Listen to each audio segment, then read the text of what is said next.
A professora Rosana ela já vai entrar, porque ela ficará com a primeira parte da aula e eu vou ficar com a segunda parte. Então, vamos só aguardar um pouquinho que ela já está entrando.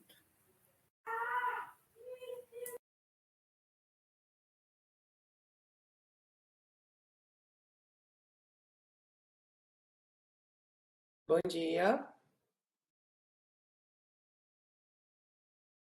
Oi, bom dia, Rosana, tudo bem? Bom dia, tudo bem? Bom dia, pessoal. Rosana, você tem slide? Não, Ah, ótimo, que eu também não tenho, não, porque se tivesse a Nayara ia colocar aí para a gente. na verdade, eu pensei de fazer uma fala acompanhando os conteúdos que a gente tem na sala do Moodle mesmo.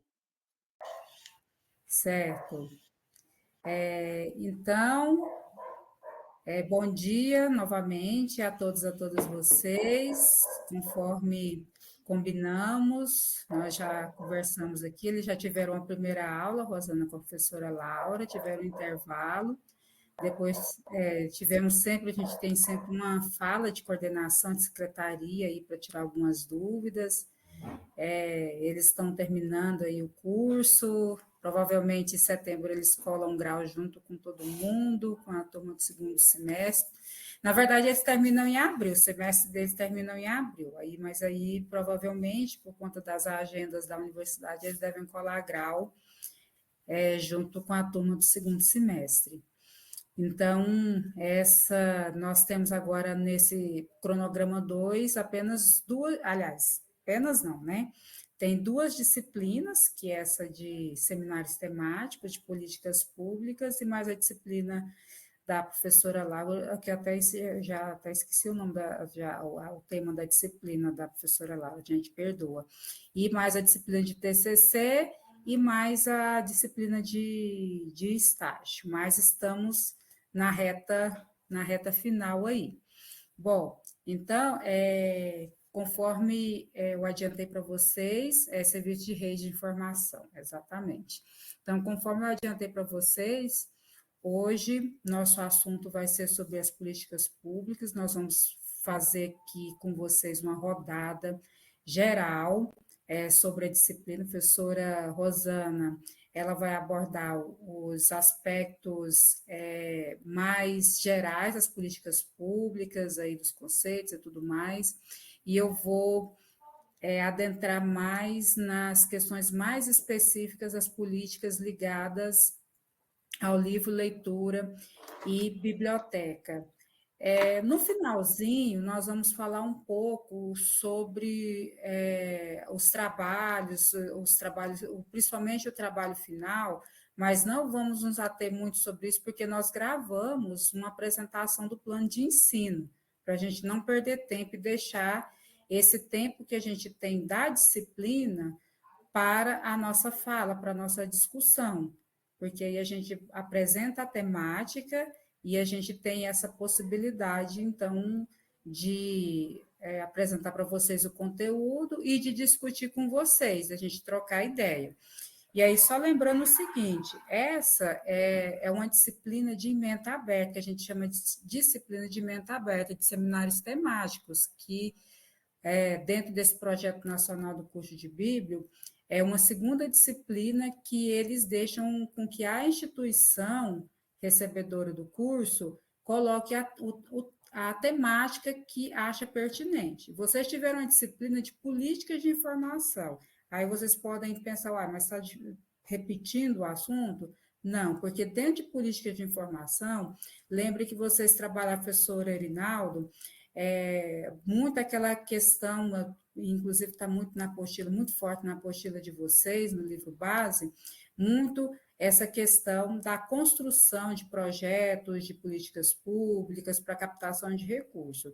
E nessa a gente quis trazer para vocês, aprofundar, primeiro, os conceitos, que eles não são muito evidentes dentro daquela apostila, dentro do tema, e outra, para a gente aprofundar mais nas questões das políticas específicas do livro, leitura e biblioteca, que é muito importante dentro da nossa área, certo? E também para a gente retomar um pouquinho aí das políticas também de informação, dessas políticas que são parte das políticas de informação, que são muito caras aí para a gente dentro aí da perspectiva aí da biblioteconomia e da ciência da informação, certo? Então, a disciplina está muito tranquila, a gente quis deixar uma disciplina muito tranquila, para que vocês tenham aí bastante tempo, bastante tranquilidade aí para fazer as atividades, e que a gente espera que vocês utilizem o fórum de discussão, não só para tirar dúvidas,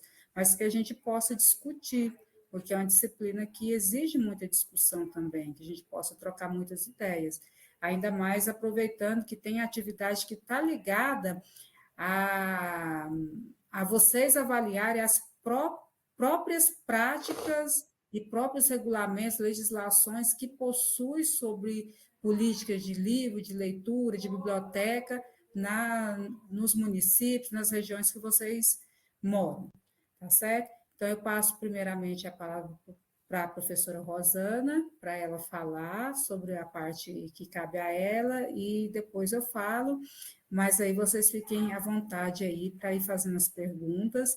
Hoje também era para estar conosco o Josué, né, o professor Josué, tutor, mas ele está em outra atividade, que ele já havia sido convidado para participar de uma mediação sobre inteligência artificial, então por isso que ele não está aqui conosco hoje, tá bom? Então, que tenhamos uma ótima atividade. Professora Rosana, a palavra é toda sua. Bom dia, Andréia, professora, minha amiga, colega de trabalho. Bom dia a vocês que estão aqui terminando o curso. Parabéns por terem chegado até aqui. Eu sou professora da Faculdade de Informação e Comunicação da UFG, do curso de jornalismo e também do programa de pós-graduação em comunicação, o PPG-Com. A gente tem curso de mestrado e doutorado, e eu estou na coordenação do programa já há 5 anos. E atuo com educação à distância na UFG desde o primeiro curso de educação à distância da UFG, que eu coordenei. Era um curso que derivava de uma política pública do MEC, para ensinar os professores a utilizar os recursos da TV Escola. Não sei se vocês se lembram da TV Escola, né? As escolas públicas recebiam um kit, que era uma antena parabólica, um videocassete e fitas, e aí uma programação. Então, ficavam transmitindo via satélite vídeos considerados educativos, e aí a escola tinha que se organizar para gravar esses vídeos para depois fazer uso em sala de aula. Então, houve uma ação específica que era para formar os professores, para ensinar os professores a utilizarem esses recursos. E esse curso aqui em Goiás eu coordenei via UFG, na época eu estava terminando meu mestrado em educação, e era completamente assíncrono. A gente não tinha esses recursos que a gente tem hoje, do curso de vocês, por exemplo. Então, o pessoal recebia o material do curso via correio, e as atividades eram enviadas via correio. Foi uma experiência interessante, mas logo depois a EAD entrou na era da internet e as ações e políticas públicas também. Então, eu quero parabenizar muito a vocês por terem chegado aqui e reitero as palavras da professora Andréia, né, de que tenhamos uma disciplina tranquila.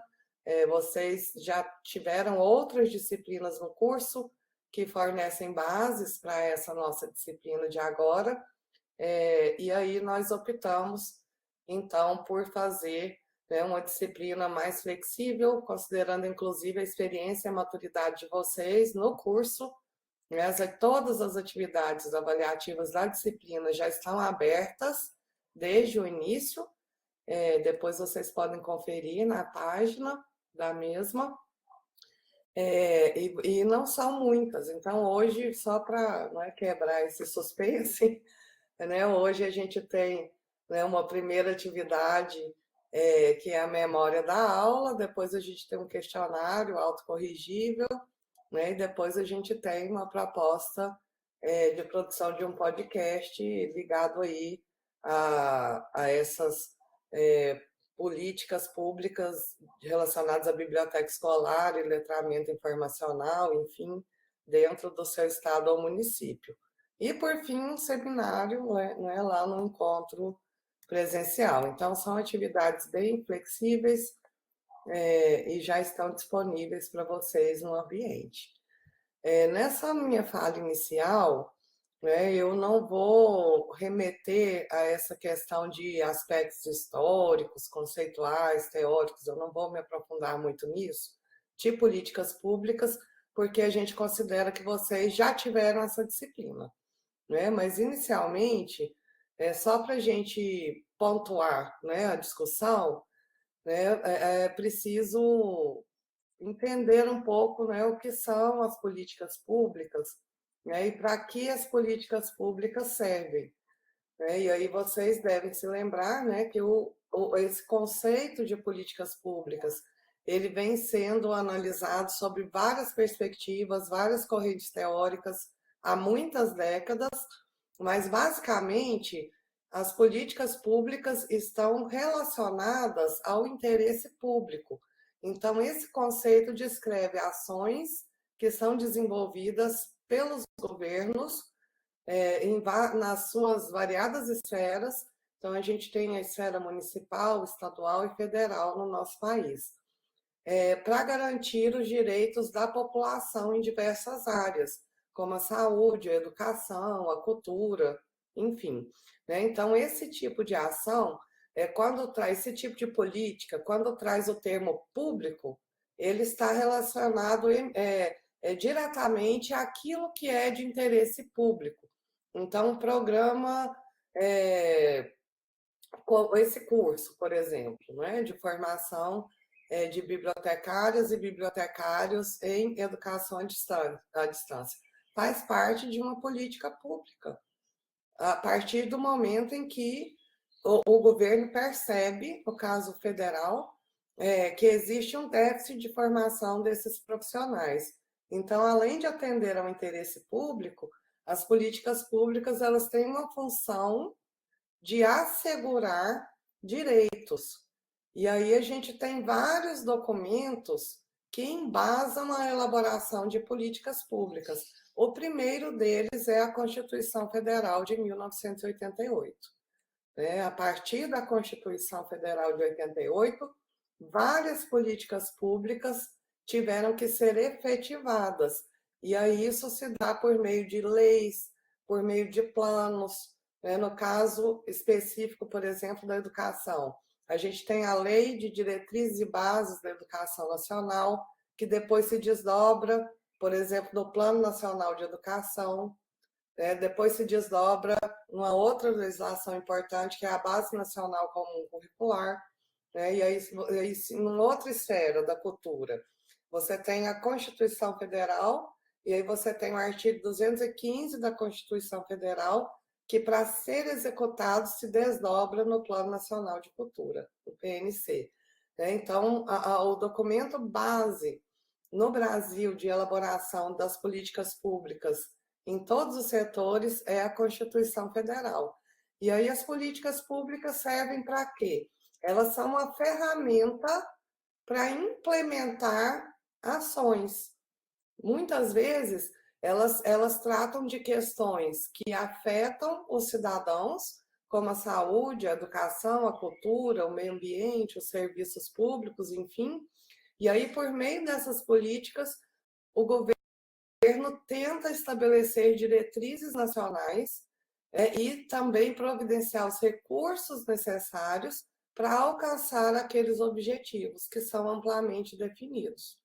Então, elas, de um modo geral, ou num sentido que alguns autores chamam de platônico, as políticas públicas elas buscariam promover melhorias e contribuir para o combate de problemas, né, como a exclusão social, como a desigualdade de formação, a desigualdade de renda, a desigualdade de acessos, enfim. Então, isso numa perspectiva ideal. Agora, o que acontece na prática? As políticas públicas, quando elas não são implementadas como uma política do Estado, elas sofrem à mercê dos governos. Porque uma coisa é você ter uma política de Estado, por exemplo, o direito à escolarização, à educação básica, educação infantil, né, ensino fundamental e médio, isso de forma gratuita, o direito à saúde, de forma gratuita por meio do Sistema Único de Saúde, o SUS, isso é uma política de Estado. Agora, os desdobramentos enquanto políticas públicas relacionadas a governos, eles estão sujeitos à política ping-pong, porque hoje entra um governo que vai cumprir aquela diretriz e amanhã pode entrar um governo que vai ignorar essa diretriz. É o que aconteceu agora recentemente com o Plano Nacional de Educação, que ele venceu em 2024, nenhuma providência foi tomada, né, para que ele fosse reestruturado. Essa revisão do Plano Nacional de Educação ocorre de 10 anos, e aí, recentemente, o presidente Lula teve que prorrogar o plano vigente até o final de 2025 para que desse tempo de reestruturá-los, né, de reestruturá-lo. Né? Então, a gente tem também vários tipos de políticas públicas, e aí cada uma tem as suas especificidades e nomenclaturas próprias. Né? A gente tem aquelas políticas públicas chamadas distributivas, né, que são aquelas destinadas a uma parcela específica da população, de um determinado grupo ou de uma situação em particular. Né? Por exemplo, agora nesse período de chuvas, a gente está tendo muitas enchentes. Então, se um determinado bairro, o bairro que eu moro aqui em Goiânia, ele é fundo de vale, e tem ruas aqui que alagam quando chove muito, porque a gente está muito próximo do Ribeirão João Leite. Então, se o meu bairro enfrenta problemas com enchentes, então o governo municipal pode direcionar esforços para melhorar aquela situação específica. Né? Ou a política de cotas utilizadas pelas universidades e institutos federais no Brasil. Né? Ela também é um exemplo de uma política pública distributiva, né? Uma medida responsável por destinar um percentual aí de vagas para pessoas em situações minorizadas,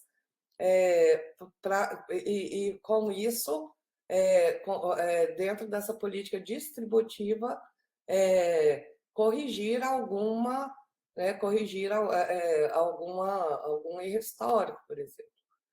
Na pós-graduação, aqui na UFG, 50% das vagas do processo seletivo são destinadas a pessoas de grupos minorizados, que é pessoas negras, pretas e pardas, indígenas, quilombolas, mães, tutores ou tutoras, pessoas que adotam, enfim, são várias as categorias desses grupos minorizados. E aí a gente tem as políticas públicas redistributivas, né, que são também voltadas para grupos específicos, mas nesse tipo de política, o objetivo é redistribuir bens, recursos e serviços, como a questão dos financiamentos estudantis, o Bolsa Família, enfim. E temos as políticas públicas constitutivas, que elas fazem parte de normas e requisitos para regulamentar a criação de políticas públicas. Então, e que são o foco aqui da nossa disciplina. Um exemplo é a divisão de responsabilidade educacional no país, que é distribuída entre município, estado e governo federal. Então, educação infantil e ensino fundamental 1, responsabilidade do município. Ensino fundamental 2 e ensino médio, responsabilidade do estado. Ensino superior, responsabilidade prioritária do governo federal, né, enquanto prioritário. E temos também outro tipo de política pública que também interessa para a nossa disciplina, que são as regulatórias. Né? Como o próprio nome diz, elas têm a função de regular o Estado, estabelecendo aí normas de comportamento, diretrizes e contribuindo para a organização desses processos burocráticos. Então, esse tipo de política regulatória ela é mais abrangente, como, por exemplo, é o caso do Código de Trânsito Brasileiro, né, que determina aí penalidades para quem descumpre as normas de trânsito, que impõe o uso do cinto de segurança, etc, etc. Né? Então, as regulatórias, elas também são importantes para nós. Gente, ok até aqui? Esse conteúdo, essa revisão de políticas públicas, é só para trazer uma introdução do que realmente, né, a gente vai se pautar, que são as principais políticas públicas que existem no nosso país e que dizem respeito, que eu acho que é o que mais interessa à nossa disciplina, a questão, né, as políticas aí do livro, leitura e biblioteca. Se vocês olharem, né, então vamos falar aqui da primeira, que é a Lei 9.394, de 20 de dezembro de 1996, que é a Lei de Diretrizes e Bases da Educação Nacional. E aí, se vocês olharem na LDB, se abrirem a lei e colocarem lá para procurar, não existe a palavra livro, nem não existe a palavra biblioteca. Então, a LDB, a Lei de Diretrizes e Bases da Educação Nacional, não faz menção às bibliotecas. Né? E aí é uma questão, né, que tem toda uma discussão sobre isso. Tem textos até na nossa sala de aula, né, que fazem comparações entre políticas públicas de vários países, mas a nossa LDB não faz menção. Então, mas por que a LDB é interessante para a gente? Porque como ela estabelece diretrizes e bases da educação nacional, ela, junto com outras legislações e planos de educação, ela vai embasar, né, as políticas nacionais de leitura, de livros, de escrita, né? E aí, de começo mesmo, a LDB fala que a educação, que, olha, o sentido de educação é muito maior do que de escolarização. Ela abrange os processos formativos que desenvolvem-se na vida familiar, na convivência humana, no trabalho, nas instituições de ensino e pesquisa, nos movimentos sociais e organizações da sociedade civil e nas manifestações culturais.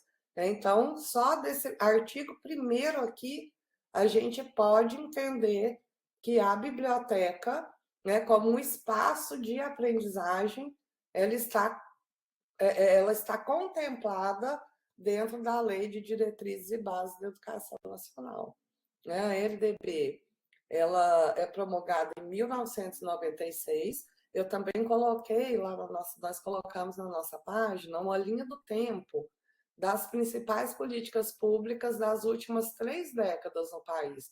E é legal dar uma olhada, porque é desde 1985 para cá. 85 aí, com a abertura, né, política depois dos anos de chumbo, da ditadura militar. Então, esse período de 85 a 90, ele é marcado pelo retorno legal das organizações, mobilizações da sociedade civil, né? A gente teve a Assembleia Nacional Constituinte, enfim. E aí a gente tem, então, em 1988, 5 de outubro de 88, a promulgação da Constituição Federal. E aí, em seguida, né, já vem o governo Collor, mas em seguida a gente tem uma série de acontecimentos que são desdobramentos da Constituição Federal que são importantes para a nossa temática. Então, a gente tem, por exemplo, a Declaração Mundial de Educação para Todos, de 1990, o Estatuto da Criança e do Adolescente, também de 90, né, o Programa Nacional de Alfabetização e Cidadania e o Sistema de Avaliação da Educação Básica, tudo, né, no ano de 1990. E aí, aí começa a ter um monte de desdobramentos, né, do próprio da própria Constituição, como o Plano Decenal de Educação para Todos, Aí houve a Conferência Nacional de Educação para Todos, em 94, isso já no governo do Fernando Henrique Cardoso. E aí, como desdobramento, né, de todas essas ações, esses debates, essas negociações, a gente tem, finalmente, em 1996, várias políticas públicas, como, por exemplo, a criação do Fundef, a Lei de Diretrizes e Bases da Educação Nacional, a LDB, em 96. No ano seguinte, em 97, os Parâmetros Curriculares Nacionais, e em 98, o Enem, né, que ele foi lançado em 98, muito distante do formato que é hoje. Ele era estabelecido visando aferir aí os conhecimentos dos alunos em fase de conclusão da educação básica, né? No primeiro momento, a adesão foi voluntária, enfim, e aí só depois ele se tornou um instrumento de acesso ao ensino superior.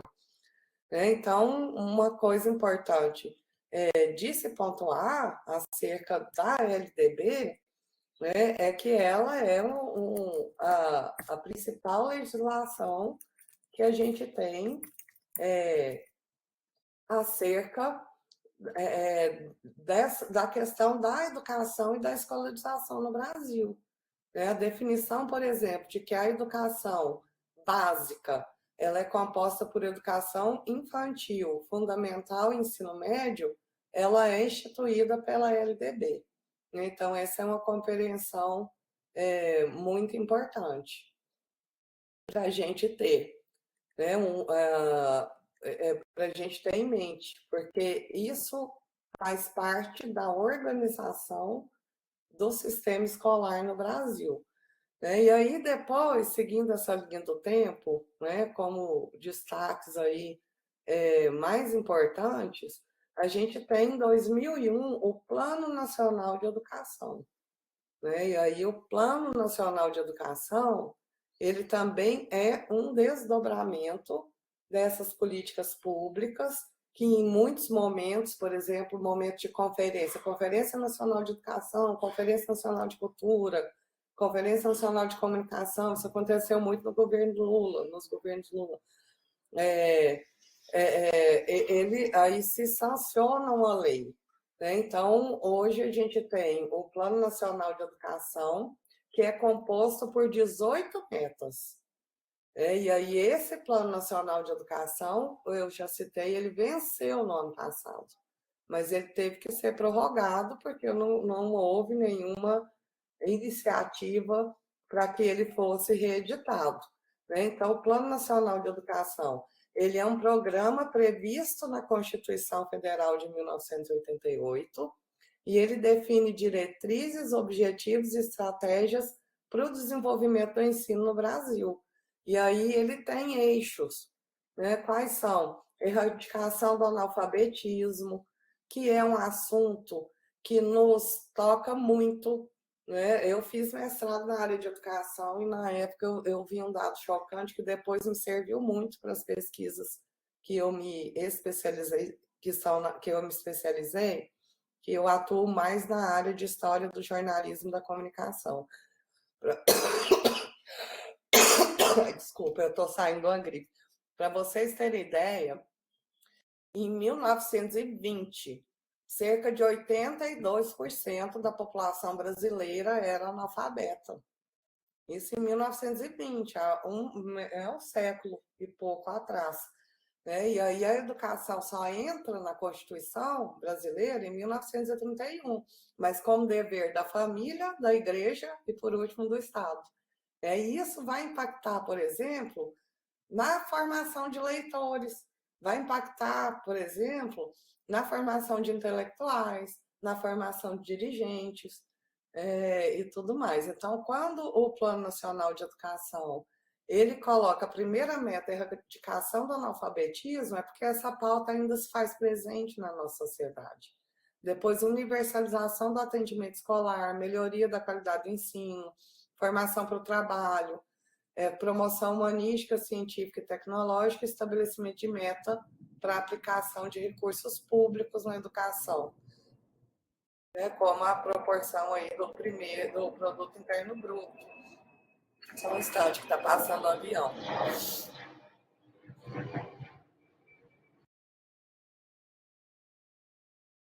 E aí, o que acontece com o plano? Ele é um documento bastante extenso. Então, ele tem o PNE em vigor, ele foi aprovado em 2014, né? O governo deveria ter enviado ao Congresso Nacional a nova proposta até junho de 2023, o que não aconteceu, né? E por isso ele foi prorrogado.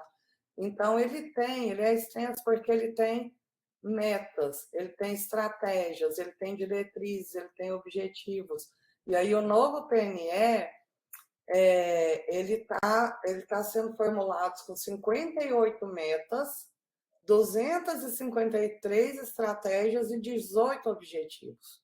E aí, dentre esses objetivos, a gente tem, por exemplo, ampliar, promover a educação digital para uso crítico, reflexivo e ético das tecnologias da informação e da comunicação para o exercício da cidadania. Olha, o que é isso se não o letramento digital, o letramento informacional? O que é isso se não uma possibilidade de desdobramento de uma ação dentro de uma biblioteca escolar? Então, é nesse sentido que essas políticas mais gerais elas vão se desdobrando em políticas específicas do livro, da leitura, do próprio letramento e do próprio ambiente, né, da biblioteca. Então, sobre o Plano Nacional de Educação, isso é um documento extenso, está sendo reelaborado, mas o que está em vigor é esse de 2014 ainda. Ok, gente? Qualquer coisa vocês me chamam, que eu estou aqui em outras telas. E aí a gente tem também o primeiro Plano Nacional de Educação é de 2001.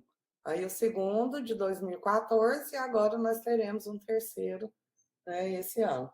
E a gente também tem um outro documento importante, que é a Base Nacional Comum Curricular, né, que é chamada de BNCC. Então, a Base Nacional Comum Curricular é um documento que determina competências gerais específicas, habilidades e aprendizagens essenciais a todos os alunos durante cada etapa da educação básica. Então, a educação básica vai lá desde a alfabetização ao ensino médio. Antes, na nossa época, a educação básica terminava na 8ª série, né, André? Mas depois isso foi, né, estendido para o ensino médio. Quando eu fiz, era o 2º grau ainda. Então, ela também determina competências, habilidades e conteúdos que devem ser os mesmos, independentemente do estado, do município ou da rede. Então, ela não é vista como um currículo, ela é diferente. Vocês devem se lembrar dos parâmetros curriculares nacionais, né, que foi assim o embrião da Base Nacional Curricular, comum curricular. Ele foi um embrião. Então, ele não é um currículo, mas um conjunto de orientações que norteia as equipes pedagógicas na elaboração dos currículos locais e que tem que ser seguido tanto pela rede pública quanto pela rede privada.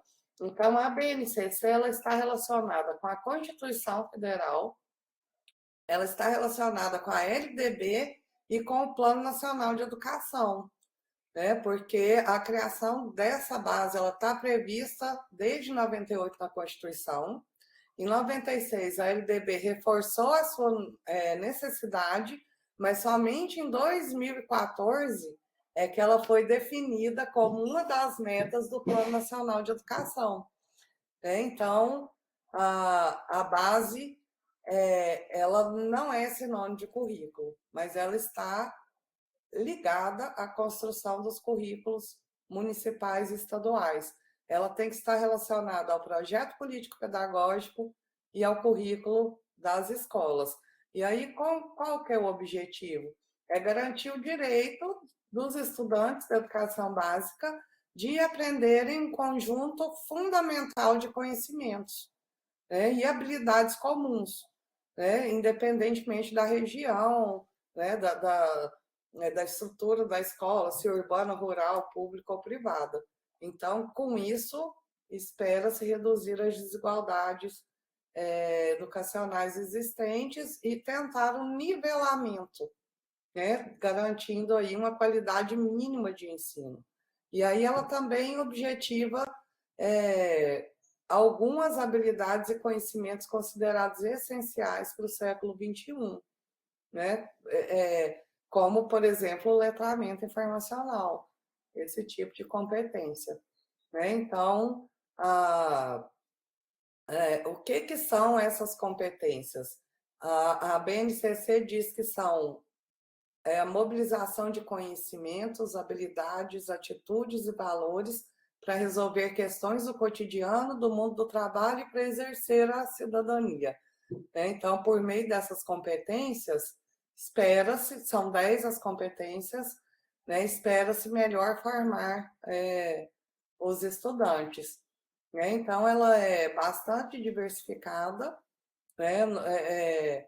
Ela pode corresponder aí a mais ou menos 40% dos conteúdos, enfim, e aí ela pode ser implementada desde a revisão do projeto político-pedagógico aos materiais didáticos utilizados. Né? Então, e também é um documento que ele está sempre sendo revisto, dada a celeridade, né, com que a própria sociedade muda. Né? Então, essas competências vão desde o comunicacional, vão desde a questão da escrita, da leitura, né? Passando por áreas muito específicas, ou aliás, muito específicas não, muito gerais da formação, que envolve, inclusive, a transdisciplinaridade. Então, por exemplo, competência 1, conhecimento. Né? Você utilizar conhecimentos historicamente construídos para entender e explicar sua realidade. Pensamento científico, crítico e criativo. E aqui daria uma brecha, por exemplo, a algo que eu não sei porque não é feito na educação básica, que é ensinar os estudantes que existe uma norma que chama BNT, que você pode copiar e resumir ideias de autores fazendo a devida citação. Por que isso não é ensinado na educação básica? Por que tem que ser no ensino superior? Né? Então, a BNCC dá margem para isso. Pensamento científico, crítico e criativo. Depois, repertório cultural, que você valorizar e perceber as manifestações artístico e culturais e a produção artística e cultural e participar dessa prática. A quarta é a competência comunicacional, né, de utilizar-se de diferentes linguagens, oral, visual, escrita, corporal, sonora, digital. Depois, a cultura digital, trabalho e projeto de vida, argumentação, né? Como argumentar, como formular suas ideias, enfim, o autoconhecimento e o autocuidado, empatia e cooperação e, por fim, responsabilidade e cidadania. Então, entende-se, enquanto política pública, né, que essas 10 competências aqui definidas pela Base Nacional Comum Curricular auxiliaria os estudantes, proporcionariam uma equidade, uma melhor qualidade na formação da educação básica. E várias delas podem ser relacionadas a políticas específicas de livro, leitura, biblioteca e escrita, e ao próprio letramento. Né? Então, da educação, né, a gente destacaria essas: LDB, Plano Nacional de Educação e Base Nacional Comum Curricular. Ok? E, finalmente, a gente tem uma outra esfera, também definida na Constituição Federal, que é a da cultura, que também se relaciona com os ambientes de biblioteca e com as políticas e ações de livre leitura e escrita. E aí a gente destacou uma legislação, que é o Plano Nacional de Cultura. O Plano Nacional de Cultura, ele também é um desdobramento da Constituição Federal, ele está previsto no artigo 215 da Constituição Federal, e ele foi criado em dezembro de 2010. Qual o objetivo do Plano Nacional de Cultura? Estabelecer um programa de ação para o Sistema Nacional de Cultura, para orientar o poder público na formulação de políticas culturais. Então, se a gente tem na área da educação a LDB de 96, na área da cultura a gente tem o Plano Nacional de Cultura, que é de 2010. E pasmem vocês, na área da comunicação a gente não tem, até hoje, porque a Constituição diz para regulamentar também, mas não se consegue. O ex-deputado federal Vilmar Rocha ficou anos com a lei da informação democrática, anos, e não conseguimos avançar por causa da pressão, né, principalmente por causa da pressão do mercado e dos grandes conglomerados da comunicação. Mas o Plano Nacional de Cultura, né, ele avançou, tardiamente, em 2010, mas avançou. Então, ele foi elaborado, a vigência dele é 2010 a 2024.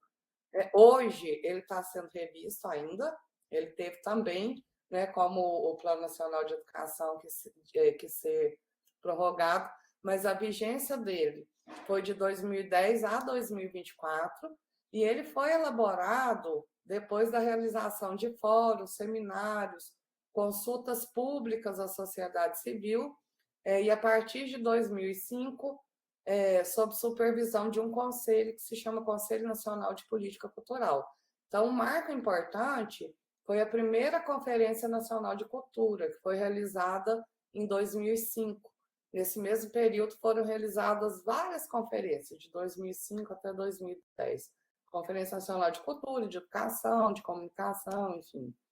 Então, o Conselho Nacional de Cultura, ele compõe o Sistema Nacional de Cultura, ele está relacionado à estrutura do Ministério da Cultura, e ele é instituído também pela Constituição Federal, artigo 216, e depois por decretos e portarias.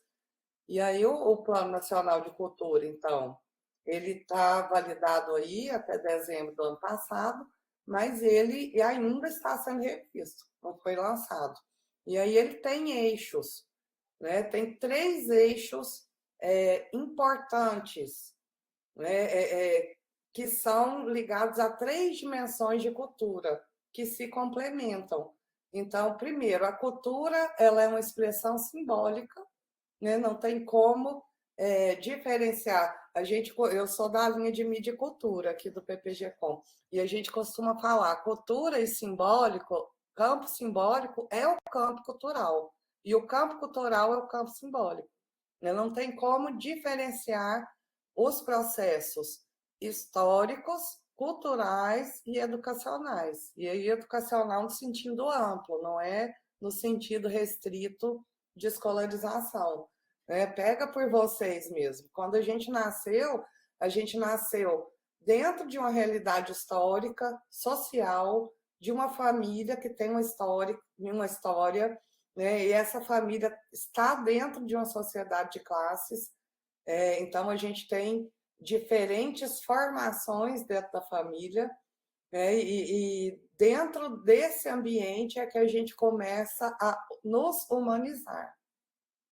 Eu quero até... Vocês já assistiram um filme que se chama, ou leram um livro, que se chama O Enigma de Caspar Hauser?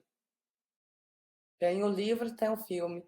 O Caspar Hauser, ele era um sujeito, um ser, que ele foi criado num porão e ele era apenas alimentado por um tratador. Ele não teve contato nenhum com a sociedade. E aí um dia esse tratador dele morre, não vai mais tratar dele, e ele sai desse porão e ele se depara no centro da cidade de Nuremberg. E aí a discussão do livro e do filme é muito interessante. O que nos torna humanos?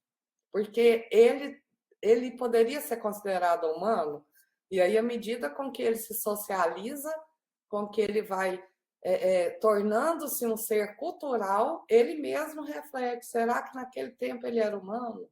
Ele não era humano, porque a humanização está ligada a esse elemento cultural, né? A esse elemento simbólico. Então, o Plano Nacional de Cultura, a primeira dimensão da cultura que ele aponta é a cultura é uma expressão simbólica.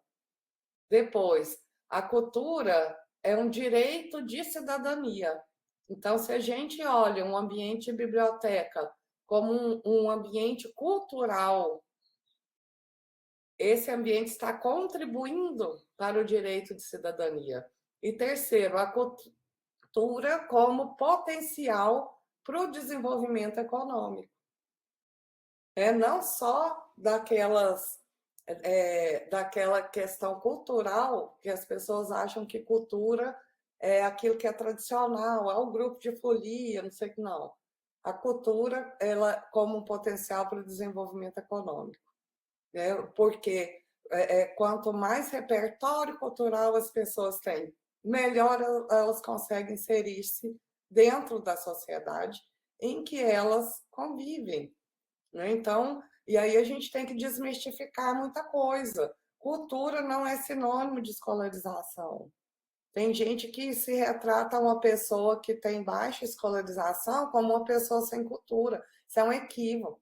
Isso foi construído no nosso país.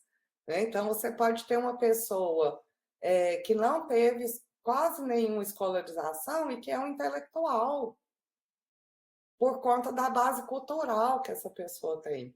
E aí, por isso que ela é um instrumento simbólico, expressão simbólica, um direito de cidadania e um potencial para o desenvolvimento econômico. Então, são as 3 dimensões da cultura do Plano Nacional de Cultura. E aí, além dessas dimensões, o plano ressalta a necessidade de fortalecer processos de gestão e de participação social. E aí você tem o Estado, e aí os capítulos no plano, dentro dessa perspectiva de fortalecimento, de gestão e de participação social. Você tem as obrigações do Estado, aí você tem um capítulo sobre diversidade, acesso, desenvolvimento sustentável e participação social. E aí, como o Plano Nacional de Educação, existem 14 diretrizes no Plano Nacional de Cultura, 36 estratégias, 274 ações, 53 metas. E aí na página tem o link para que se possa conhecer tudo isso. E ainda tem um sistema de monitoramento do Plano Nacional de Cultura. Como é muito amplo, então você tem desde o sistema de administração financeira, de governo federal, de convênios, georreferenciamento, leis de incentivo à cultura, o INEP, o IPA, que é o Instituto de Pesquisa Econômica Aplicada, o Instituto ProLivro, as informações, o IBGE, com informações básicas aí, municipais e estaduais, e o Ministério do Turismo. Então, esse plano está sendo revisto, como eu já disse, e aí existe um comitê executivo do Plano Nacional de Cultura, que tem poderes, pessoas representantes do Legislativo, dos estados, do município, que aderiram aí ao Sistema Nacional de Cultura, o Conselho Nacional de Políticas Culturais e o próprio Ministério da Cultura. Então, e aí você tem aqui também 19 princípios do próprio Sistema Nacional de Cultura, e que é um documento muito importante. Todos esses documentos, LDB, Plano Nacional de Educação, Base Nacional Comum Curricular e o Plano Nacional de Cultura, são documentos muito importantes para as políticas públicas diretamente relacionadas à temática de vocês aqui no curso, que é o Plano Nacional do Livro e da Leitura, de 2006, cujo desdobramento é a Política Nacional de Leitura e Escrita, de 2018. Por isso, a gente entende que é importante compreender essas políticas públicas base dessas legislações que são mais específicas para o livro e a leitura. Então, aqui na página, a gente tem a LDB, tem o Plano Nacional de Educação, tem a Base Nacional Comum Curricular o Plano Nacional de Cultura, o Plano Nacional do Livre Leitura, Política Nacional de Leitura e Escrita, e também 3 textos complementares de autores e autoras que analisam essas políticas à luz aí da própria biblioteconomia, da biblioteca, enfim. André, eu não sei se eu detalho os outros dois, o PNE e a política. Uai, se você quiser, pode deixar, porque aí eu vou falar agora das políticas específicas, aí eu posso abordá-las agora junto com elas também. Não, você que sabe, ok, porque eu fiquei em dúvida se eu entrasse nele, se não ia. Não, eu vou falar um pouco deles agora também, que aí eu falo das específicas do livre leitura, e aí eu posso abordar essas Ai, do joia. PNLL, do PMLL. Tá bom. Então, gente, precisa de decorar todas as legislações? Não, claro que não. Mas é bom entender esse contexto geral do que elas tratam e depois de como elas se desdobram, ok? Ótimo. Obrigada, professora Rosana. Olha, a aula maravilhosa. Acho que deu um panorama muito bom, muito interessante aí para vocês sobre essa questão voltada para essas políticas públicas. E como a professora Rosana falou, especialmente quando a gente fala especialmente desses programas e dessas legislações que estão ligadas às políticas educacionais, por mais que elas não estão explícitas, deixando explícitas a questão da biblioteca em si, do letramento informacional, mas as próprias definições, os próprios elementos, as próprias objetivos que elas apresentam, as próprias metas que elas querem cumprir, elas deixam evidente que, para isso, a gente precisa formar pessoas leitoras, a gente precisa, então, ter aí competências que são aí dentro dessa perspectiva, que estão ligadas ao letramento informacional que vocês estudaram aí junto com a professora, com a professora na disciplina, nos seminários temáticos 2, então, no seminário temático 1, né, que inclusive também foi uma escolha de tema que nós tivemos para esse curso de biblioteconomia, professora Lívia, exatamente. Então, então vocês percebem que tem essa ligação, mas, no entanto, uma questão que a gente deve se ater é que, mesmo assim, a gente tem as políticas, as legislações que são específicas para o livro, para a leitura e para as bibliotecas, né? Bom, então, assim, começando de trás para frente, vamos dizer, nós temos uma lei que, na verdade, ela foi propulsora para a abertura do curso de Biblioteconomia AD no país, para esse projeto do curso de Biblioteconomia AD, que, como a própria professora Rosana falou, esse curso de biblioteconomia nada mais é que um programa de política pública para a formação de profissionais de biblioteconomia para o Brasil todo, para atendimento da Lei 12.244, que é da universalização das bibliotecas escolares. Por quê? Porque percebeu-se que, para a aplicação da lei, não havia no país pessoas bibliotecárias suficientes para atender a alta demanda para o cumprimento da lei. Então, em conjunto, houve uma parceria entre CAPES e o Conselho Federal de Biblioteconomia, e então conseguiu-se o financiamento para que diversas universidades de instituições públicas do país ofertassem esse curso nacional, que tem um programa, um projeto pedagógico único, tendo essas diferenças aí, dessas disciplinas de mente aberta, mas com um projeto pedagógico único para atender essa demanda. Então, o próprio curso de biblioteconomia, ele faz parte de uma demanda para atender a uma legislação específica, que é a Lei 12.244. Apesar de o curso ele não ser um curso específico para atender a Lei 12.244, porque o currículo não é voltado especificamente para formar pessoas bibliotecárias com formação específica na biblioteconomia escolar, que dá uma formação mais generalista do que específica. Tanto que, se vocês pegam o currículo de biblioteconomia do presencial, ele está mais voltado para o educacional, cultural e social do que o nosso Biblioteconomia AD, que ele já é um conteúdo mais generalista, desculpa, travou a língua.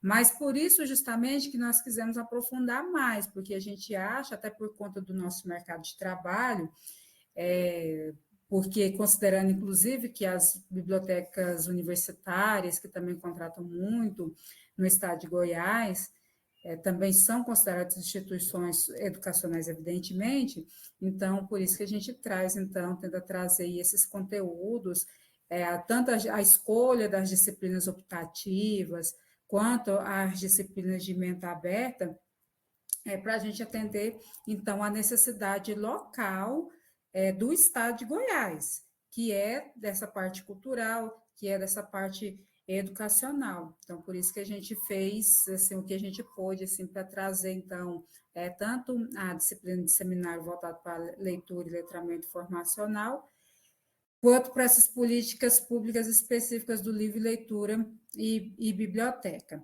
Então, o principal motivo foi esse do curso da atendimento à Lei 12.244, de universalização das bibliotecas escolares, que aí teve a sua aprovação em 2010, que deu até 2020 para que as instituições se adequassem, mas que agora, recentemente, em 2024, a gente teve aí um fortalecimento para a lei, que foi a Lei 14.837, que eu acredito que vocês devem ter ouvido falar, talvez até mesmo com a professora Lívia na disciplina passada, que é a 14.837, de 8 de abril de 2024, que ela altera aspectos da Lei 2.244 e para modificar a definição de biblioteca escolar e criar o Sistema Nacional de Bibliotecas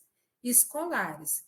Então, isso quer dizer o seguinte, uma das coisas interessantes dessa lei, que primeiro, ela não exclui a 12.244. Então, desde 2010, a 12.244 está valendo. Isso quer dizer o seguinte, que não é a questão de que não houve prorrogação da lei, a lei está valendo, então, ou seja, a gente pode denunciar, falta, por exemplo, o Estado de Goiás criar o cargo, institucionalizar a contratação de pessoas bibliotecárias para as escolas, que isso é importante para que a gente possa, então, de fato, universalizar essas instituições, porque a lei prevê a contratação dessas pessoas, desses profissionais para as escolas, porque sem as bibliotecas, sem as pessoas bibliotecárias, não tem como funcionar da forma adequada para que possam atender realmente o que a lei prevê, tanto a 12.244 quanto a lei que altera a 12.244, que é a 14.837. Então, aí a gente tem, essa que é uma das principais legislações que a gente tem aí dentro do processo aí da biblioteconomia. Pois bem, então, mas que nós temos aí que começa dentro dessa política de livre leitura dentro do nosso país, dentro dos aspectos históricos, que eu não vou me ater muito, mas só para vocês terem uma ideia. Um dos principais aspectos dentro das políticas públicas que a gente tem, em princípio, foi a criação do Instituto Nacional do Livro ali em 1937, durante o Estado Novo. E aí o Instituto Nacional do Livro, ele teve assim, sempre teve seus altos e baixos, mas na verdade foi um instituto criado principalmente para instituir mais do que um controle do que uma política pública, né? Porque ali você começa então a definir os critérios que você precisa estabelecer para a habilitação de livro didático, para a criação de enciclopédias, mas também foi importante para a criação dos primeiros cargos de biblioteconomia também, foi para então para estabelecer então algumas políticas importantes de bibliotecas públicas, teve uma grande participação da sociedade civil, teve uma grande contribuição de muitas pessoas importantes, inclusive na época, grandes escritores que fizeram fazer valer muitos aspectos importantes dessa política pública, como, por exemplo, Monteiro Lobato. Foi criado os sistemas de bibliotecas públicas, foi fortalecido nessa época da criação do Instituto Nacional do Livro, que, diante desses altos e baixos, ele, por fim, acabou na década de 90 ali, nessa derrocata cultural ali, do governo então do presidente Collor.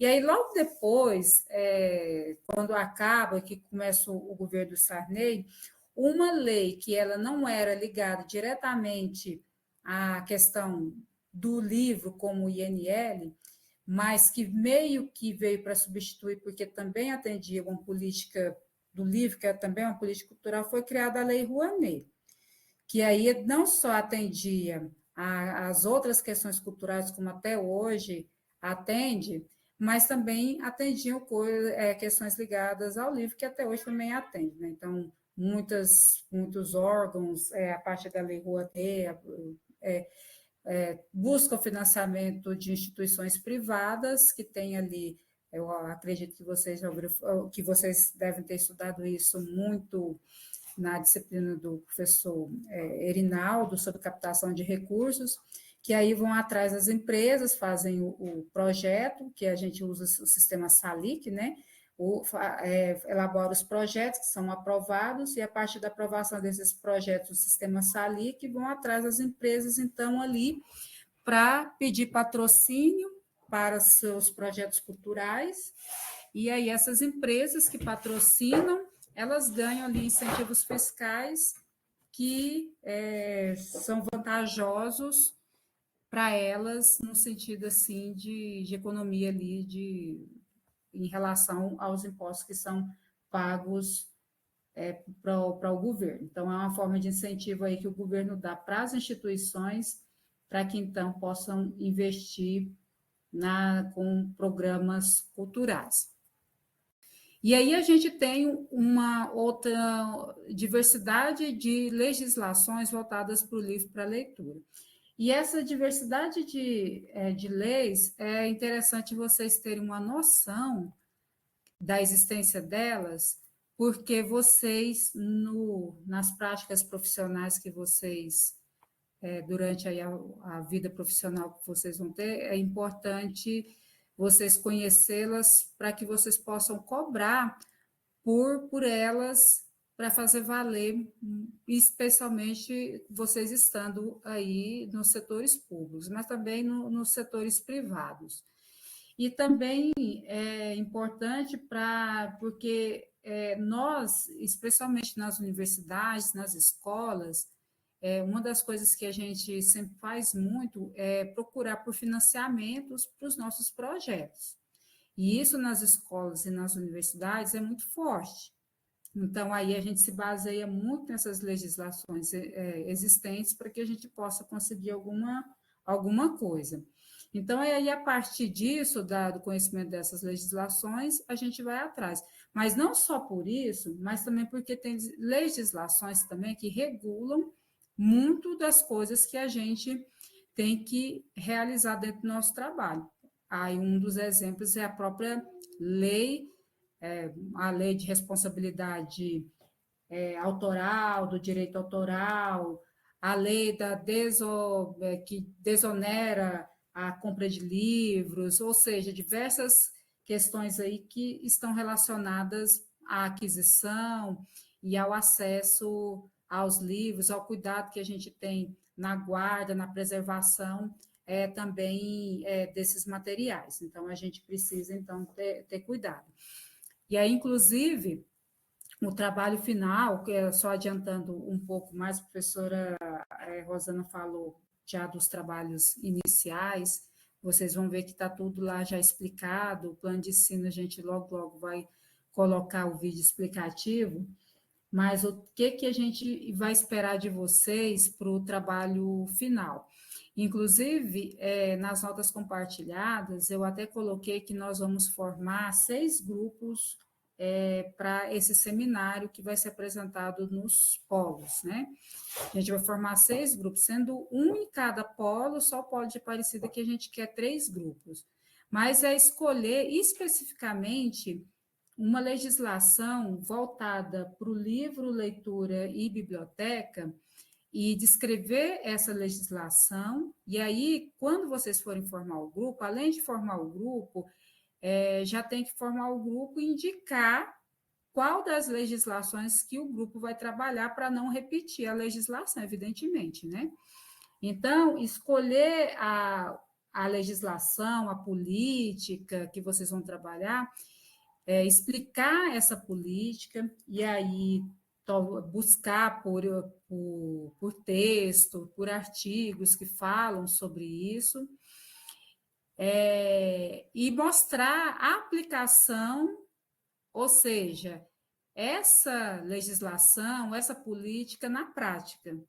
E aí, para ser apresentada ali, então, no dia do nosso encontro presencial. E também, um outro trabalho importante que vocês já fizeram em outro momento, vai ser o podcast, que esse é um trabalho individual, que vai ser vocês também que vai precisar muito, principalmente dessa parte da legislação, também voltada para as políticas do livro, leitura e biblioteca, e aí a gente utilizando um pouquinho do que vocês aprenderam na disciplina de letramento informacional, de biblioteca e letramento informacional, de buscar nas legislações específicas de cada estado, município, menções diretas ou indiretas à biblioteca, à leitura, ao letramento informacional e falar sobre elas no formato de podcast. Aí tem um exemplo de uma atividade parecida que nós fizemos no curso de especialização, para vocês ouvirem alguns podcasts que foram feitos, os trabalhos parecidos com esses que vocês vão fazer. Então, aí para vocês fazerem essa atividade individual. Então, aí para vocês saberem. E aí as dúvidas, aí a gente vai conversando aí por mensagem, né? Ali pelo mundo. Mas então vamos lá. Algumas legislações aqui que eu vou apresentar para vocês, mas que vocês vão poder pesquisar, e aí eu vou querer que vocês vão indicando lá para depois, para esse trabalho final. Bom, então a gente tem diversas políticas. Uma das políticas que são muito importantes para nós é a lei do direito autoral.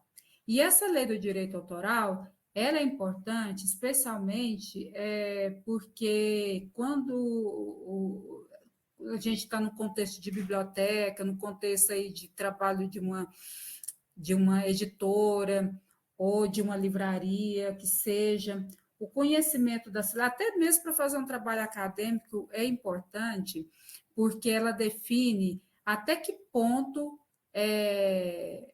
eu sou detentor desse direito autoral. Porque é tão interessante, porque, por exemplo, eu escrevo um livro e quem edita esse livro é a editora da UFG. Chega um ponto que eu assino lá com a editora da UFG e que eu transfiro os direitos autorais dessa obra para a editora da UFG. Então, eu tenho um livro lá com o Roger Chartier. Então, esse livro que eu tenho com o Roger Chartier, que foi editado ali pela editora da UFG, eu não tenho mais os direitos autorais sobre ele. Apesar de eu ter escrito e tudo, eu não posso, por exemplo, pegar aquele conteúdo, reeditar em outro lugar, fazer, não, porque os direitos autorais foram reservados, foram transferidos para a editora da UFG, que aí ela faz ali dentro dos preceitos da lei, ela faz o que está dentro ali previsto do direito autoral. Né? Então, ela pode reeditar o livro, pode colocar outra edição e tudo mais. Então, tem diversos aspectos dentro da lei que é importante. E essa lei também foi importante, inclusive, também para proteger os autores, para proteger as editoras. Então, tem diversas funções também importantes que essa lei ela cumpre para que as pessoas elas possam, então, serem beneficiadas com essa lei do direito autoral, que, pasme, foi criada apenas em 1998. E aí depois a gente tem a Lei 10.737, que foi proposta pelo Sarney, que foi a lei que autoriza o Poder Executivo a criar e executar projetos de acesso ao livro e incentiva a leitura, que foi alterada pela lei depois 10.833 de 2003. Então, também outra legislação importante, que depois vieram outras aí com o governo Lula, que é essa de 2003, né? Depois nós tivemos o decreto 10.520, deixa eu voltar aqui, 10.520 de maio de 92, que institui Sistema Nacional de Bibliotecas Públicas e dá outras providências. Então, a gente tem hoje, se vocês entram lá, dentro do site da Biblioteca Nacional, vocês vão perceber que todo o sistema nacional, todas as bibliotecas públicas do Brasil estão disponíveis para serem consultadas dentro do site da biblioteca. Pelo menos os endereços, apesar de que, quando a gente consulta algumas, são meio que fantasmas, né? Não existe. Por exemplo, aqui em Aparecida meu diz que tem duas, só que funciona mesmo é só uma. A gente tem também uma lei que ela desonera os livros de pagamento de alguns impostos, apesar de que a gente sabe que temos aí ainda o valor do livro ainda muito caro. Então, tem algumas leis aí que melhoram um pouco essa coisa. A gente tem a lei do depósito legal das obras na Biblioteca Nacional. Eu acredito que vocês saibam disso, mas é bom lembrar que tudo que é produzido no país, toda produção bibliográfica, ela precisa ser enviada, seja ela digital, tendo ISBN, ela precisa ser enviada para a Biblioteca Nacional, precisa ser depositada na Biblioteca Nacional, é lei, passível de multa, inclusive, apesar que essa multa nunca é atualizada, mas toda produção nacional literária, seja produção técnica, científica ou literária, ela precisa ser depositada na Biblioteca Nacional. Então, aí eu acredito que vocês saibam disso, mas é importante relembrar sobre essa legislação.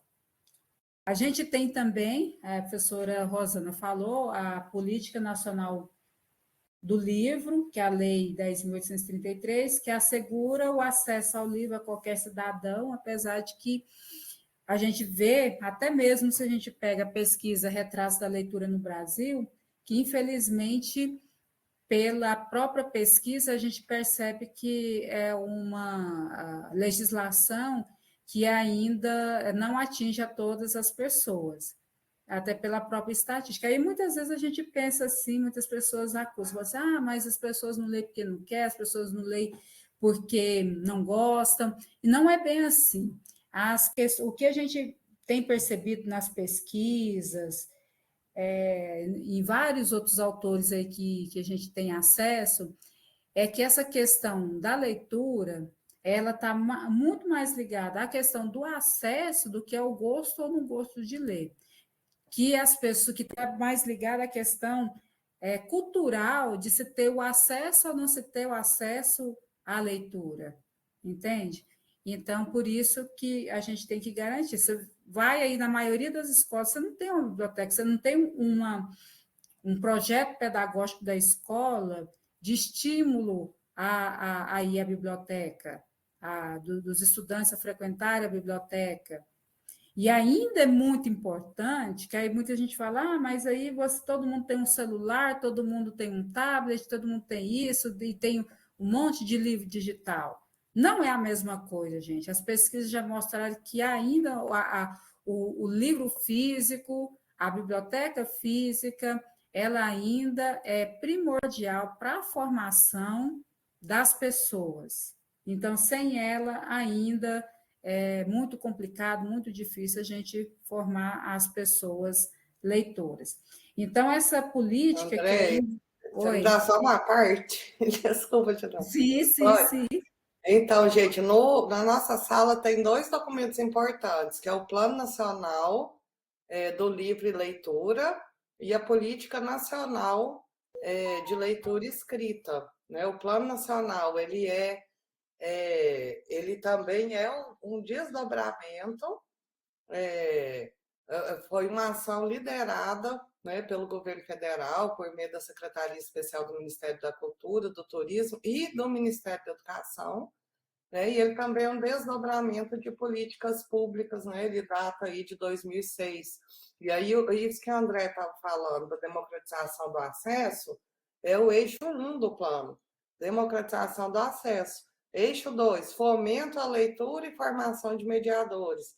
Eixo 3, valorização institucional da leitura e incremento do seu valor simbólico. E o eixo 4, desenvolvimento da economia do livro. Se a gente for ver o desdobramento desse plano em políticas específicas, praticamente não teve. Né? Então, é isso que a André está falando. Tanto é que esse plano de 2006 ele é desdobrado em 2018 na Política Nacional de Leitura e Escrita, que também está lá na nossa página. Né? E aí já é diferente, é uma estratégia permanente de promoção do livro, da leitura, da escrita, da literatura e das bibliotecas de acesso público, né, no país. Então, são duas legislações importantes, né, mas que o plano ele teve que ter um desdobramento justamente porque ele não é cumprido. Exatamente. E aí cabe a nós, enquanto pessoas, enquanto profissionais, a gente cobrar por isso. É tão interessante, assim, a gente pega as escolas, às vezes os pais que vão cobrar qualquer coisa nas escolas, que aí cobram por tudo, se falta professor, se o aluno sai mais cedo, cobra se tem lance, não tem, mas não vê ninguém cobrando se tem biblioteca, mas justamente por essa cultura de achar que biblioteca não faz falta, ou de achar que porque, mas justamente porque o pai quando foi estudante não teve acesso à biblioteca. O próprio professor, quando foi estudante, não teve acesso à biblioteca. Então, é uma cultura já arraigada de ausência da biblioteca escolar. Então, que aí, como isso já está arraigado, então é uma coisa que, entre aspas, não faz falta. E aí entra ainda mais aquela cultura que tem tudo na internet, tudo tem no Google. Mas aí esquece de um fator assim que é muito fundamental, que é a literatura, que é tanto o estudo da literatura, que é a questão da formação dos grupos, que é da sociabilização que você cria dentro do ambiente da biblioteca, que é a questão da mediação da informação que acontece dentro da biblioteca a partir das pessoas profissionais, somente de bibliotecários, que vão estimular esse uso ético da informação, somente no meio digital, entende? Então, ali, então, as pessoas elas ainda não têm consciência dessa necessidade real que as bibliotecas, as escolares têm. Então, aí a gente tem aí muita coisa ainda que precisamos melhorar dentro desse aspecto dessa política nacional, que talvez seja a maior, dentro dessa toda essa legislação, seja a maior política que nós temos que abarca tudo. Então, a gente tem a Lei 12.244 e a Lei 14.837 ligados à biblioteca escolar, mas a gente vê aí que ainda falta muito ainda para que os estados, por exemplo, criem os cargos de bibliotecário, bibliotecária, para que realmente esses espaços comecem a funcionar dentro aí das escolas, né? E aí os sistemas nacionais de bibliotecas públicas. Aí você pega as bibliotecas públicas, você anda aí pelos países, pelo país afora, você tem grandes exemplos aí de instituições muito boas, públicas muito bem cuidadas, mas as nossas aqui de Goiás é uma tristeza, assim, que é muito, muito triste ver a forma como as nossas bibliotecas públicas aqui, elas são deixadas de lado. A biblioteca, minha escola coralina lá de Campinas, teve a bibliotecária lá outro dia, ficou de licença médica não sei quanto tempo, porque tinha um buraco lá na biblioteca, que ela caiu dentro desse buraco e machucou a perna, justamente porque a biblioteca faltava manutenção. Então, a gente precisa mesmo melhorar muito a fiscalização dessas políticas. E aí, assim, é importante a gente estudar essas políticas, porque a gente, como agentes sociais, agentes culturais, a gente precisa fazer valer a nossa força, tanto profissional quanto de poder estimular a sociedade a cobrar melhores condições para que essas instituições elas tenham uma melhor uma melhor estrutura para atender à sociedade, apesar que a gente tem aí exemplos de estruturas bem interessantes. E aí a gente tem programas interessantes, programas que estão parados, que eram bem interessantes, mas que infelizmente estão parados, como não sei se vocês já ouviram falar no Programa Nacional de Incentivo à Leitura, o ProLer, que foi vinculado à Biblioteca Nacional, e que a gente tinha ali, principalmente nos anos 2000, vários eventos, várias atividades que estavam vinculados a esse programa, mas que a gente viu que não foi extinto, mas está um programa parado. O Fome do Livro também, que foi logo no início do primeiro mandato do governo Lula também, hoje também, que ele não está, foi um programa, mas que hoje ele também não está ativo. O próprio Programa Nacional da Biblioteca na Escola, que mandava livros para todas as escolas da rede pública de ensino, livros maravilhosos, mas o que acontecia? Esses livros, a gente teve um estudo que esses livros, esses livros que foram para muitas escolas, que a grande maioria não tinha pessoas bibliotecárias, não tinha uma gestão de acervo, esses livros se perdiam, porque muitas pessoas levavam para casa, distribuíam entre professores, e aí esses livros se perdiam. E livros de muito boa qualidade, livros muito bem escolhidos, que era feita uma gestão e que o programa ele funcionava assim. Em um ano era enviado para a primeira fase do fundamental e educação infantil, e no ano seguinte era enviado para o Fundamental 2, ensino médio. E aí esse programa agora está parado também. E aí continua o Programa Nacional do Livro Didático e o Programa Nacional do Livro Didático do livro didático tanto para o ensino médio quanto para o ensino fundamental 1 e 2, né, que são os livros que são distribuídos aí para as escolas, para as crianças, jovens e adolescentes aí do fundamento da educação infantil ao ensino médio. E a gente tem os planos nacionais, né? O Plano Nacional de Leitura, que o Plano Nacional de Leitura, ele é um dos corresponsáveis aí pela pesquisa Retratos da Leitura no Brasil. A gente já discutiu muito sobre a pesquisa Retratos. A pesquisa Retratos, ela está na sua 5ª edição, né? Então, a gente já vai para a 6ª edição agora da pesquisa Retratos. E o Plano Nacional e aí o Plano Nacional do Livro e Leitura, ele foi desdobrado nos planos estaduais do livro de leitura e nos planos municipais do livro de leitura. Só que esses planos estaduais e municipais, eles têm mais dependência de uma gestão, de uma ação estadual e municipal do que qualquer coisa. E muitas vezes não há essa ação efetiva aí dos estados e dos municípios para fazer parte desse plano, para que essas ações elas se tornem, então, realidade. E aí seria muito interessante algum grupo escolhesse esses planos aí para ver a que ponto que está, quais estados que pegaram, que realmente fizeram valer esses planos estaduais e municipais de livre leitura, para a gente ver como que tem funcionado essas políticas voltadas a partir desses programas estaduais e municipais.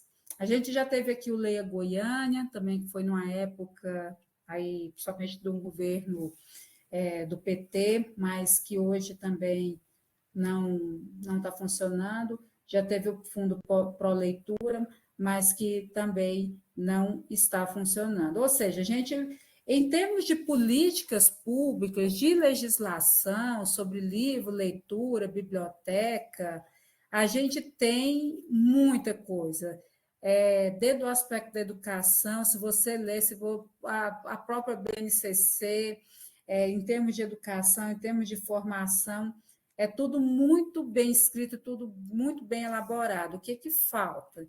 O que falta é realmente ações efetivas para que façam valer tanto as legislações quanto os planos de ação, que é o que falta valer.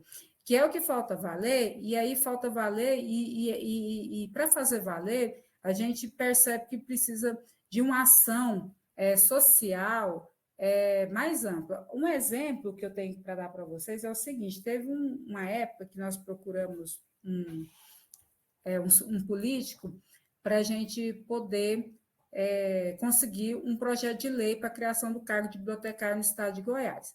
E na mesma época, esse deputado, ele criou também um projeto de lei para pets, eu acho que foi para castração de pet, foi alguma coisa ligada a pet.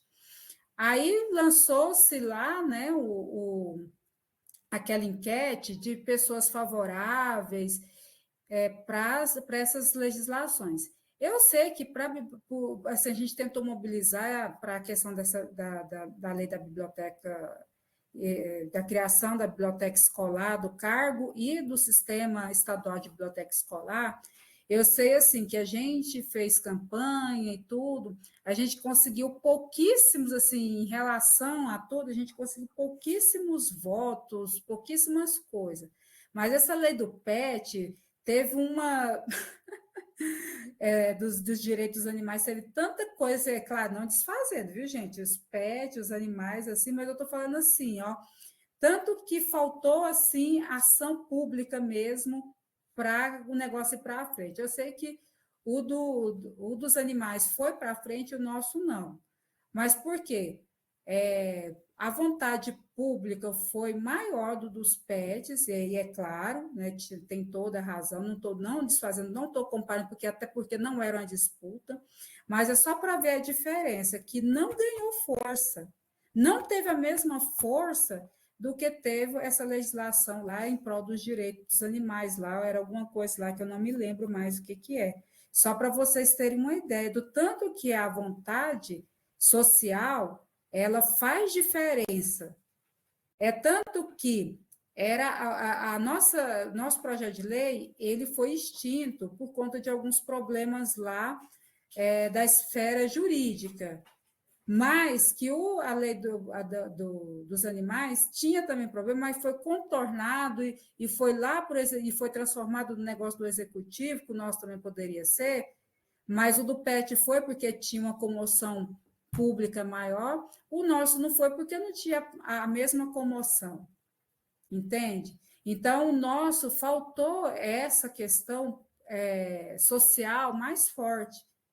Então, o que está falta nessas políticas públicas voltadas para o livro, leitura e biblioteca, para elas se fortalecerem, é essa mesma comoção que as pessoas têm para quando é uma legislação ou alguma política voltada, por exemplo, para os animais e outras coisas assim, sabe? Outros tipos de políticas aí. E é algo que a gente precisa, então, às vezes, trabalhar melhor. Porque é muita coisa, gente. Não é por falta de legislação mais. Porque legislação a gente tem. O que a gente tem que fazer agora é fazer cumprir. Porque às vezes a gente fala, porque tem que ter uma legislação, porque tem que ter uma lei. Lei não falta. Tem que fazer agora valer, fazer valer, né? Então é isso. Se vocês tiverem alguma pergunta, alguma coisa, Rosana, se quiser comentar.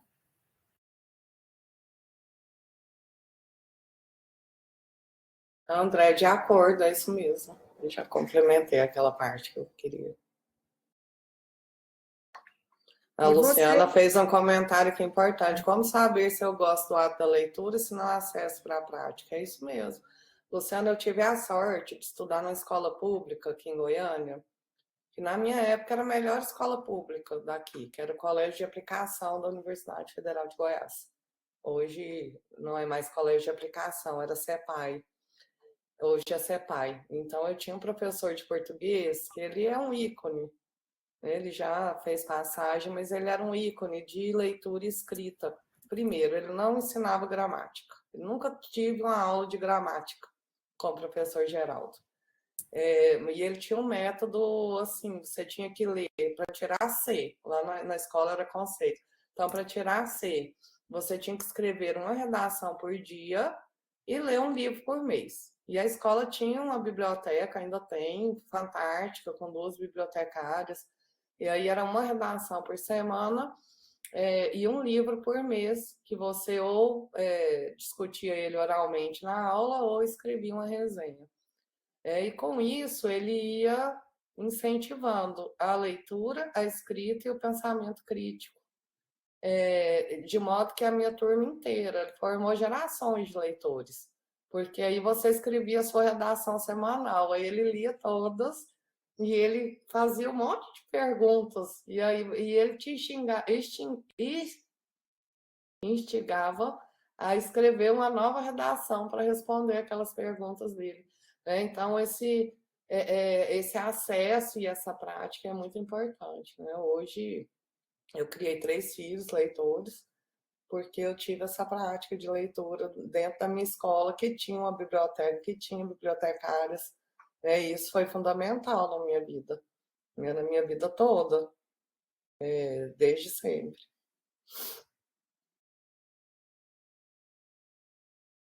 Muito bom. Bom, gente, mais algum comentário? Deixa eu ver aqui se tem mais algum comentário. Tinha coleção para gostar de ler na nossa época, era fantástico. Né? Não sei se vocês são muito jovens, não sei se ouviram falar. Coleção Vagalume. Vagalume era minha preferida. E isso que eu queria falar. E o Geraldo falava que não tinha problema. Se não quisesse ler um livro, lesse um gibi, lesse qualquer coisa, eu até brincava, ler uma bula de remédio, mas ler alguma coisa. Ana Cláudia, vamos fazer da lei específica do livro e leitura, porque já tem atividade da lei de cultura.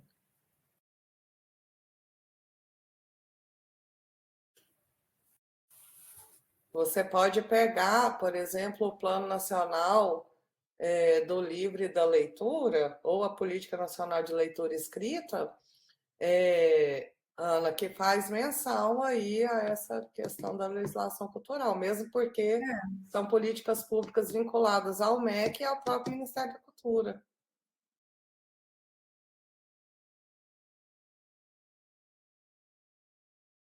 Os grupos estão em notas compartilhadas. A Maria Rios está falando, Andréia.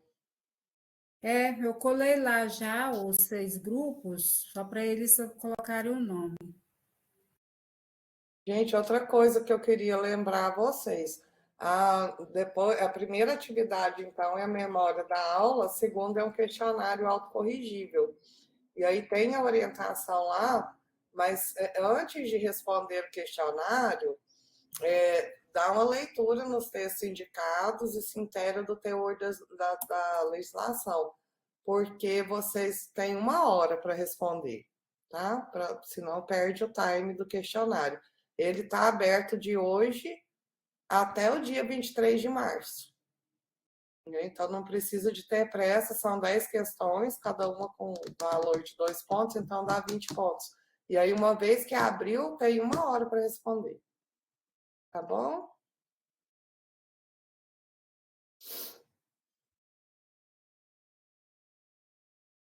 Gente, então, se a gente não tiver mais pergunta, não, tem gente digitando.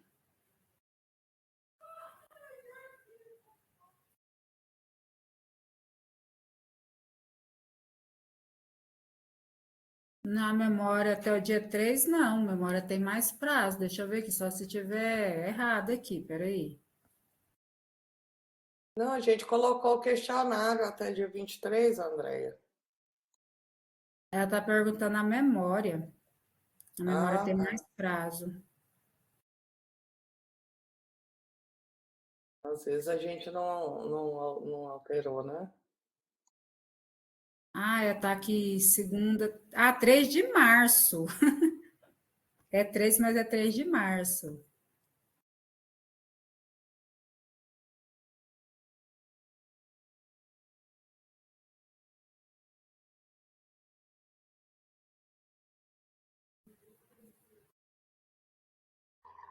Mas é bom fazer agora, né, gente? Porque enquanto tá fresquinho, né? Acabaram de ter a aula.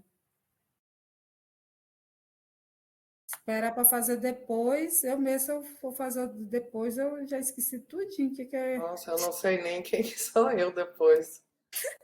Eu tô nessa, viu? Já nem lembro mais. Depois que eu tive Covid, parece que a minha mente não voltou até hoje.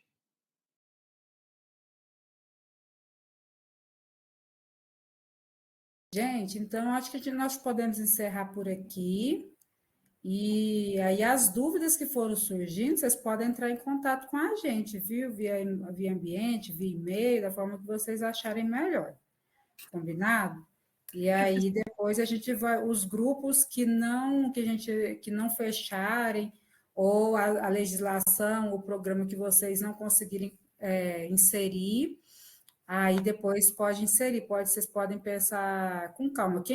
O grupo que já conseguiu inserir, beleza. Só não pode repetir. Mas aí os que repetirem depois e forem, a gente avisa. A gente, quem mandar um grupo, mandar um tema que já foi colocado, aí a gente avisa. Professora, Oi. só uma dúvida. Quantas pessoas por grupo no Polo de Aparecida? Pode ser de 4? O Polo de Aparecida a gente está julgando que vai ser mais ou menos umas 6 pessoas, pela quantidade de pessoas que tem Aparecida. Aí vai ser todo mundo que vai apresentar o mesmo tema, o mesmo... Não, são 3 grupos em Aparecida. Aí cada um desses grupos vai apresentar um programa ou uma legislação diferente. Ah, sim, entendi. Porque o nosso grupo tem 4. Aí a gente escolheu o PNLE, da Lei 3.696. Tem algum problema?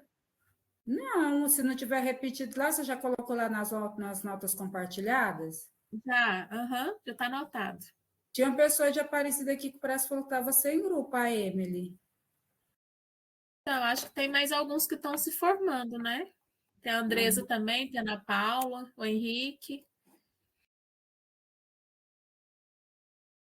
Eles devem estar se o formando, Ronaldo então. falou que a Emily está com ele já. Ah, sim. Não, então tá tudo certo. É só isso mesmo que eu queria saber.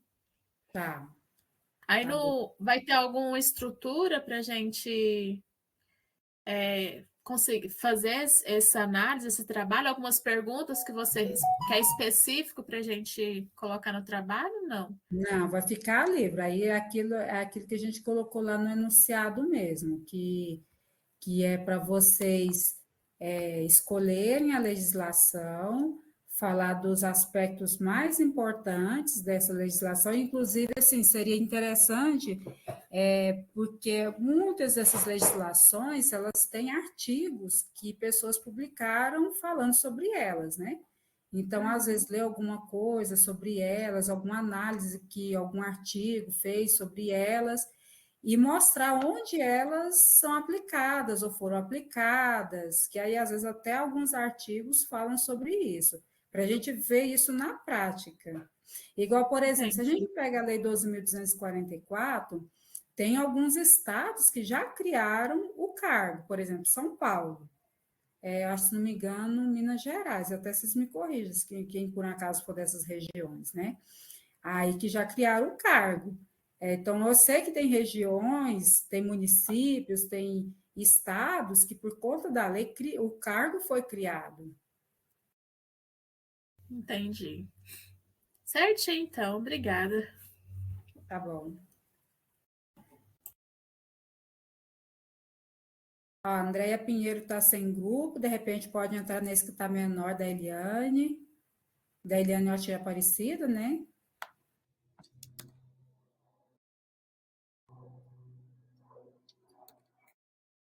Aí você vai lá, Andréia, põe nas notas compartilhadas.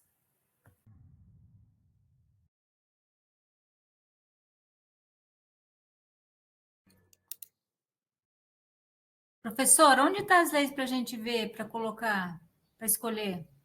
Ó, a gente citou aqui, a gente até para deixar para vocês até pesquisarem mais sobre. Nós citamos aqui na aula, mas aí vocês podem pesquisar. Mas tem os programas, por exemplo, eu falei do PNL, falei do PMELL,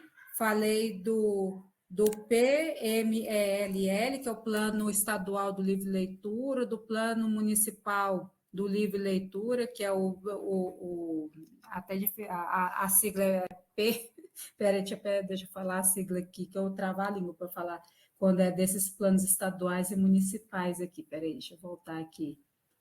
Deixa eu anotar aqui para vocês no Aqui, bate-papo. ó, Plano Nacional, tá lá no nosso site, É o na plano nossa página. estadual, que é o P, porque eu vou pôr a sigla aqui, que eu travo a língua. PLL e PMLL, que são o municipal e o estadual, PNL, que é o nacional.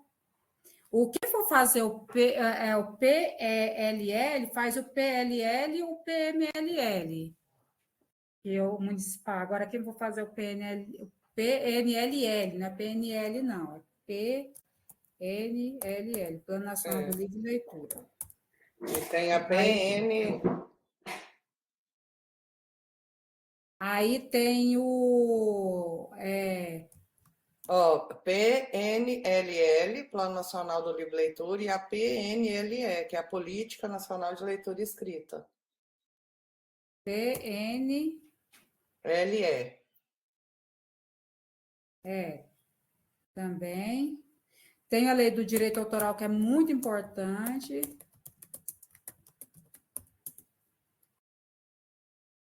Deixa eu pôr mais aqui para vocês.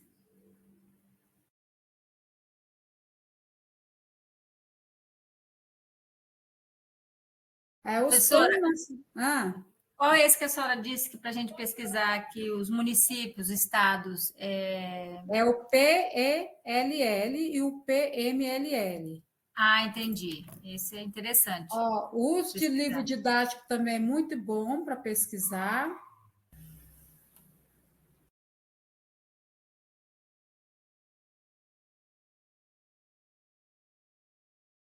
Deixa eu ver qualquer outro que eu acabei de pensar aqui que eu esqueci. Deixa eu procurar aqui. O PNBE também. É o PNLD. O município do estado. Oi? Eu acho. Esses dois, professora, a senhora disse que tem do PELE e o P, tem que pegar junto, né? O PELL e o PMLL, que é do estado e do município, né? Tem que ser os dois juntos. Tá bom, obrigada, professora.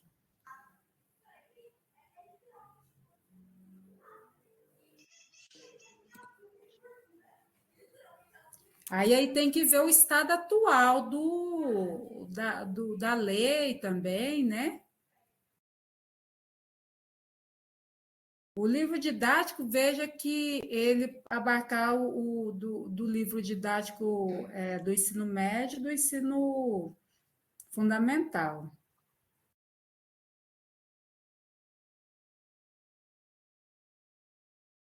Tem o ProLer também, que o ProLer, eu não sei se ele foi exatamente, ele está parado, mas eu acredito que ele não foi exatamente extinto.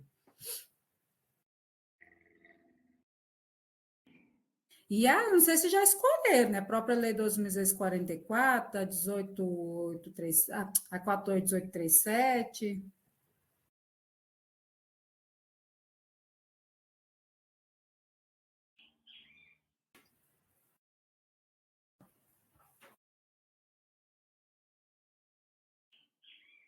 Não, o ProLé não é junto com o PNLD, não. O ProLé é outra coisa.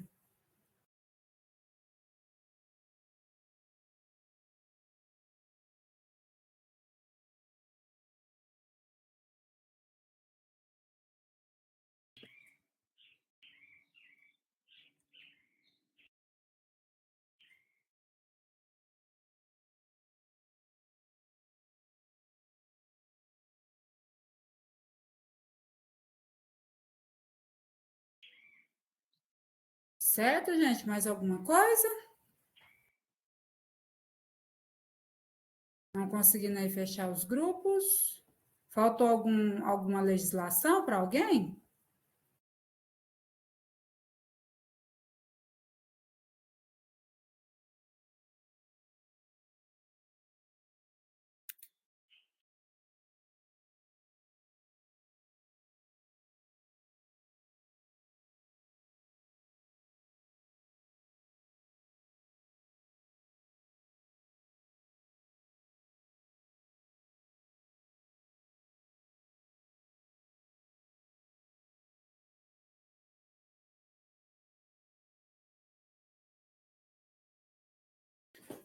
Bom, gente, então, se não tem mais nenhuma dúvida, vocês podem ir terminando aí de colocar, mas aí a gente já se despede, viu?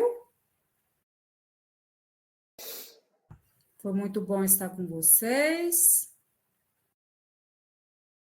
Obrigada, professora Rosana, pela Eu que companhia. agradeço a oportunidade de estar aqui com vocês e desejo boa disciplina para nós. Qualquer coisa a gente está à disposição. Um abraço aí para todo mundo e bom trabalho. Bom finalzinho aí de semestre.